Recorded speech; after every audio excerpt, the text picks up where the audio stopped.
ప్రభు యేసుక్రీస్తు నామములో మీ అందరికీ శుభములు. సామాన్య 23వ బుధవారము. క్రీస్తుతో పాటు మీరు మరణింపవలెను, మీరు ప్రాపంచిక మోహములను తుదముట్టించవలెను. మొదటి పట్టణము పునీత పౌలు గారు కొలస్సీలకు రాసిన లేఖ 3వ అధ్యాయము 1వ వచనము నుండి 11వ వచనం వరకు. మీరు క్రీస్తుతో పాటు సజీవులుగా లేవనెత్తబడిరి కనుక పరలోకమందలి వస్తువుల కొరకు కాంక్షించుడు. అచట దేవుని కుడి ప్రక్కన క్రీస్తు తన సింహాసనమును పైన అధిష్ఠించి ఉండును. మీరు మీ మనస్సులను ఇచ్చట భూమిపై గల వస్తువుల మీద కాక అచట పరలోకమునందు గల వస్తువులపై లగ్నము చేయుడు. ఏలయనా మీరు మరణించితిరి, మీ జీవితము క్రీస్తుతో పాటు దేవుని యందు గుప్తమై ఉన్నది. మనకు జీవమై ఉన్న క్రీస్తు ప్రత్యక్షమైనప్పుడు మీరు ఆయనతో కూడా మహిమయందు కనబడుదురు. జారత్వము, అపవిత్రత, మోహము, దురాశ, ధనాపేక్ష వంటి ప్రాపంచిక మోహములను మీరు తుదముట్టించవలెను. ధనాపేక్ష విగ్రహారాధన మారు రూపం. ఇటువంటి వాని వలన అవిధేయులపై దేవుని ఆగ్రహము వచ్చును. ఒకప్పుడు మీ జీవితములు ఈ కోర్కెలతో జీవించి ఉన్నప్పుడు మీరు ఇటువంటి మనుషులతో నడుచుకొనేవారు.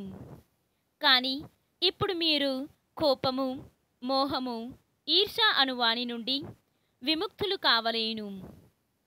మీరు ఎప్పుడును దుర్భాషలాడరాదు, అవమానించడి మాటలను, నిందించడి మాటలను పలుకరాదు, అబద్ధములు ఆడరాదు. ఏలన మీ పాత మనస్సును దాని అలవాట్లతో పాటు త్యజించి కొత్త మనస్సును ధరించితిరి కదా. తనను గూర్చి మీరు సంపూర్ణముగా తెలుసుకొనుటకై మానవుని సృష్టికర్త దేవుడు తన ప్రతిబింబముగా తీర్చిదిద్దుతున్న నూతన మానవుడు ఇతడు. అందుచేత యూదులని యూదురేతురని, సున్నతి చేయబడిన వారని చేయబడని వారని, అటవికులని అనాగరికులని, సేవకులని స్వతంత్రులని ఎవ్వరునూ లేరు. క్రీస్తే సర్వస్వము, అందరి యందు క్రీస్తు ఉన్నాడు. ఇది ప్రభువాక్కు. సర్వేశ్వరునికి వందనములు. భక్తి కీర్తన. ప్రభువు తాను కలిగించిన ప్రాణికోటినంతటిని నెనరుతో చూచును. ఈనాటి సువిశేషము పునీత లూకా గారు వ్రాసిన సువిశేషము 6వ అధ్యాయము 20వ వచనము నుండి 26వ వచనము వరకు. యేసు శిష్యులపై కనులెత్తి చూచి ఇట్లు ఉపదేశింప ఆరంభించెను. ఇప్పుడు ఆకలి గొనియున్న మీరు ధన్యులు.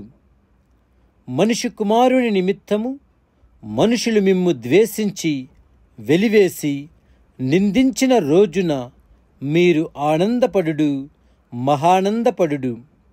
ఏలయన పరలోకమున మీ బహుమానము గొప్పది. కాని ధనికులారా మీకనర్థము.